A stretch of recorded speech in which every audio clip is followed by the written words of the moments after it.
You are about to see the most incredible doll ever invented. Her name is Poppy, and she is the first truly intelligent doll in the world. A little girl can talk to her. Poppy gives her answers. She is the first doll actually able to have a conversation with a child. Hard to believe? Just watch. Imagine, just for a moment, the physical space of a classic toy factory. Right, like the pristine, nostalgic version. Exactly. Yeah. If you picture it, you probably see, vibrant primary colors. You hear upbeat, infectious jingles. Yeah, a bustling assembly line bringing joy to life. Right. The whole concept is supposed to be the ultimate physical embodiment of childhood innocence, basically. Yeah. A place where things are just simple and safe. It functions as a manufactured happy memory. I mean, the architecture, the lighting, the sounds, everything is meticulously designed to project warmth. It projects security to whoever walks through those doors. Exactly. But now take that pristine, comforting image and drag it miles beneath the surface of the earth, strip away the bright paint, and replace it with rusted iron and blood. A total nightmare scenario. Because that is the world of Playtime Co. we are plunging into for today's deep dive. Childhood nostalgia hasn't just been abandoned down here. It has been actively weaponized. It really has. It serves as this ultimate corrupted sanctuary. We're looking at an environment where the very things built to protect and comfort children are, the exact instruments used to inflict unimaginable trauma. So our mission today is to completely unpack the narrative layers, the psychological horror, and the deeply tragic lore of Poppy Playtime Chapter 5. And we're pulling all of our insights from a really comprehensive breakdown video transcript that details the entire plot. But let's set the record straight right off the bat. We aren't just looking at a story about running from monsters in the dark here. No, not at all. If we really dig into this source material, what emerges is a deeply disturbing exploration of psychological conditioning. Yeah, the illusion of autonomy and the catastrophic fallout of corporate scientists playing God. The central theme that anchors this entire experience is control, right? Absolutely. It's about how you manufacture compliance. How do you strip a living, feeling entity of its free will? And convinces that suffering is actually a form of play. That is the dark heart of Playtime Co. So let's look at how the story thrusts the protagonist right into that loss of control. Right, because the narrative picks up the exact second Chapter 4 ends. You, the player character, are falling into the deepest forgotten chasms of the factory, and you're being relentlessly pursued by Huggy Wuggy. The sequence is just frantic. Well, totally. Dodging through ventilation shafts, leaping off backwards moving conveyor belts. Swinging blindly over massive pits. Yeah, and the protagonist barely scrapes into an elevator. But as the rusted doors are shutting, Huggy reaches his massive arm inside. But he doesn't grab the player. No, he snatches the grab pack. Which is such a brilliant narrative device. It really is. Because those extendable, wire-operated mechanical hands aren't just, tools. They are the primary method of interacting with the environment. Solving puzzles, keeping threats at bay. Exactly. Removing them instantly reestablishes the power dynamic. The protagonist is left totally defenseless, just descending into this dark, dilapidated labyrinth. Waking up in an uncharted sector. Yeah, and you're immediately surrounded by these creatures referred to as wrong-side automals. Right, the factory's reject. Basically discarded, hyper-aggressive, failed experiments that have just been left to rot. And one of them lunges for the kill. But the protagonist is suddenly saved by a totally new character named Giblet. Big Giblet. And what blows my mind here is that Giblet actually recognizes the player character, but not as a hero. No, he calls you the Playtime Butcher. Right, because of all the twisted experiments the player has systematically taken down in previous chapters. That perspective shift is jarring, but it's so necessary. It forces the audience to consider the ecosystem of the factory from the inside out. Giblet is basically the cynical apocalypse survivor who's seen it all, teaming up with you, the John Wick of this toy factory, to take down the mob boss. That's a great way to put it. To these trapped entities, the protagonist is an apex predator stalking their halls. It shatters that simple binary of good player versus evil monsters. So Giblet is surviving in the subterranean nightmare alongside an inside man. Chumcans. Right, a reluctant informant. And they rescue the protagonist because they realize their goals align. They all want to eliminate the prototype. The massive, terrifying, spider-legged amalgamation of parts. The supreme ruler of this underground hellscape. But To do that, they need to acquire something called the negation formula. And the introduction of Giblet and Chum reveals a surprisingly complex social hierarchy. Yeah, it's not a monolith down there. Exactly. It's tempting to look at the hostile toys as a mindless horde.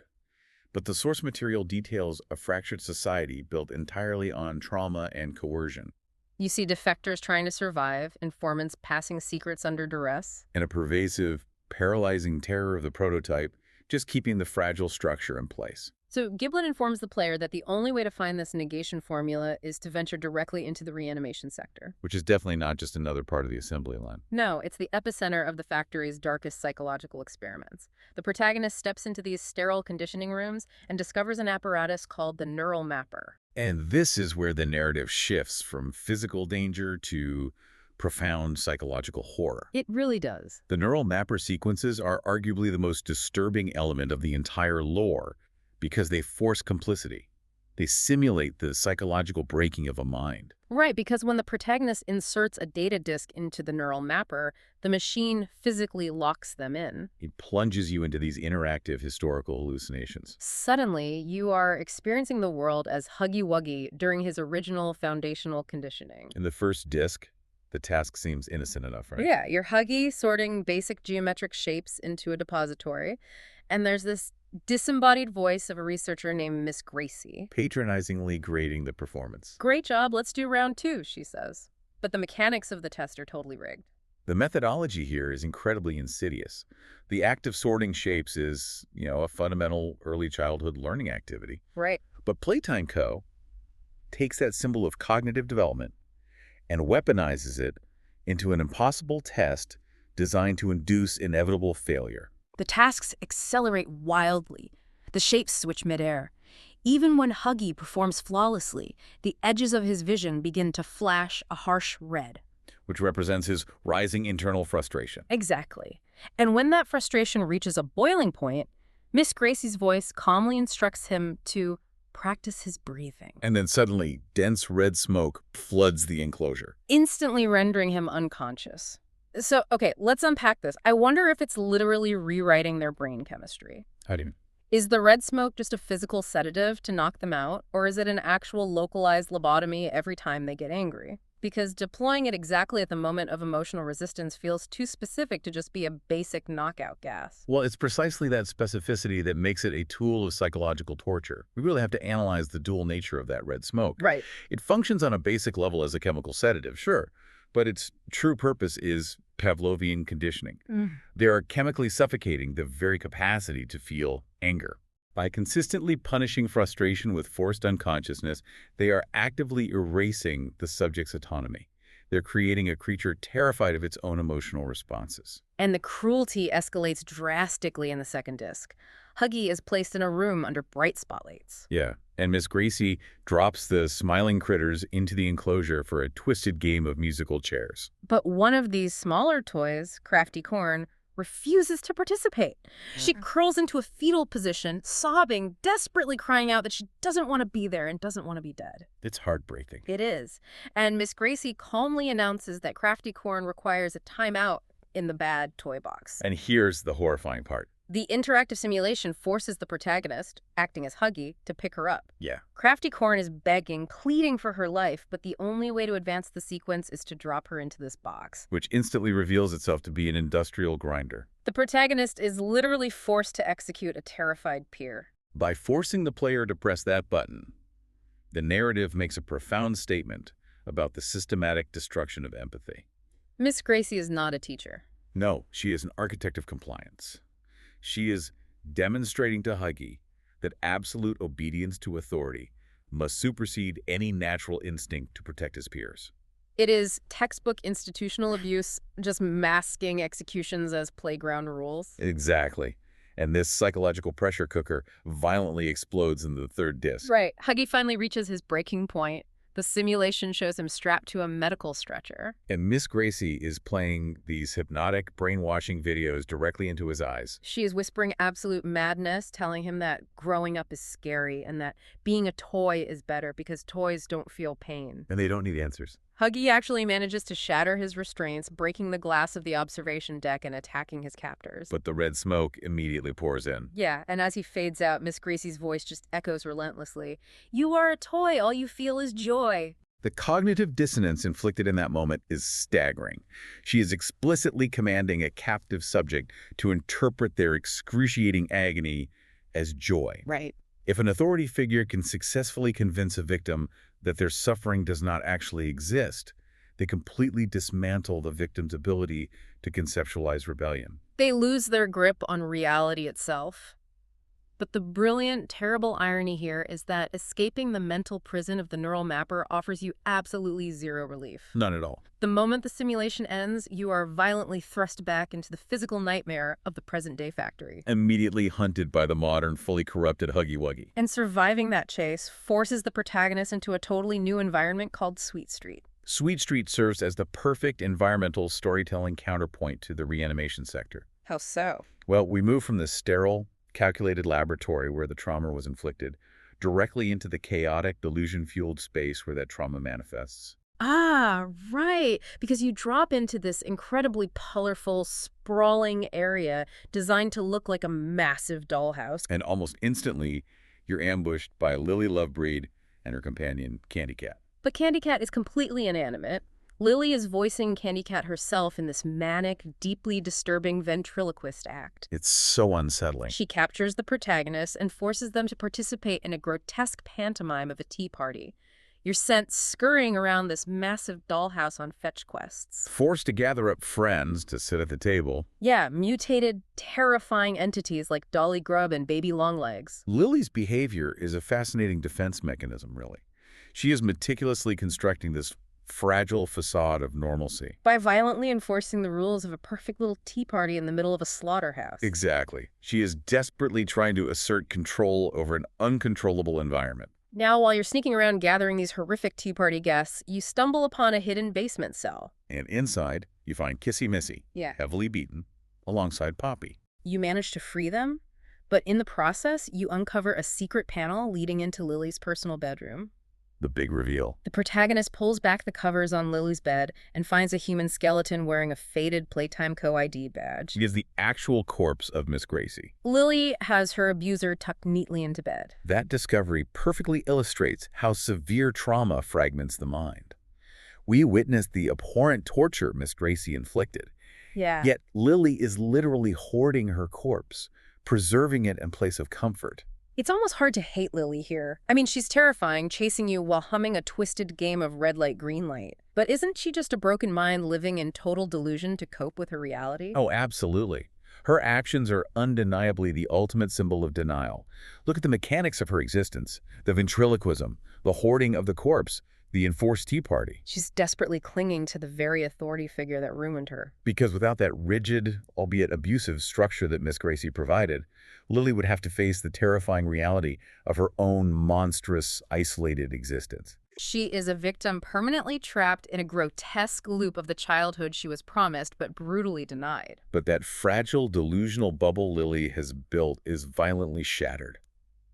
By the arrival of the ultimate reality check, the massive doors of Sweet Street pry open, the signature red smoke begins to seep into the room, and the prototype himself finally makes his appearance.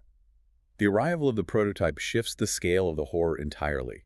We move away from the individualized trauma and confront a terrifying, overarching philosophical threat. The sheer physical description of the prototype is jarring. As he steps into the dollhouse, you can clearly see his body is a horrific patchwork. He has literally integrated parts of the other deceased or defeated toys into his own massive form. He possesses one of Huggy's arms, distinct parts of Kissy, and the recognizable hand of Mommy Longlegs. It's gruesome. He pulls his massive frame onto Lily's tea party table, and a tense, chilling debate breaks out between him and Poppy. She demands to know what he did with the orphans who were trapped in the facility. And that question cuts straight to the core of his motivation and ideology. His response is what elevates him from a standard monster to a truly compelling antagonist. He calmly tells Poppy that he did what was absolutely necessary. He claims he killed the orphans to build them a home and keep them safe. He even tells Poppy, without a hint of irony, that he hoped her prolonged isolation locked inside her display case would have helped her see reason. while maintaining a suffocating death grip on her head. whispering that she shouldn't be afraid, that he can fix her and make her better, and as she's actively begging him to stop, he mercilessly crushes her face. The prototype operates under a profound messiah complex. He is not a mindless beast acting out of rage or hunger. No. He genuinely, deeply believes that his atrocities are acts of salvation. By his twisted utilitarian logic, independent life in the factory equates to endless pain and vulnerability. So ending their individual lives and physically integrating them into his own unified form is his twisted idea of protection. Here's where it gets really interesting, though. The prototype is like a twisted Noah's Ark builder. Oh, I like that analogy. But instead of saving the animals from the flood by putting them on a boat, he's murdering them to fuse them onto his own body. He doesn't just build the Ark, he is the Ark. That perfectly captures his horrific methodology. He believes he's preserving his subjects by subsuming them.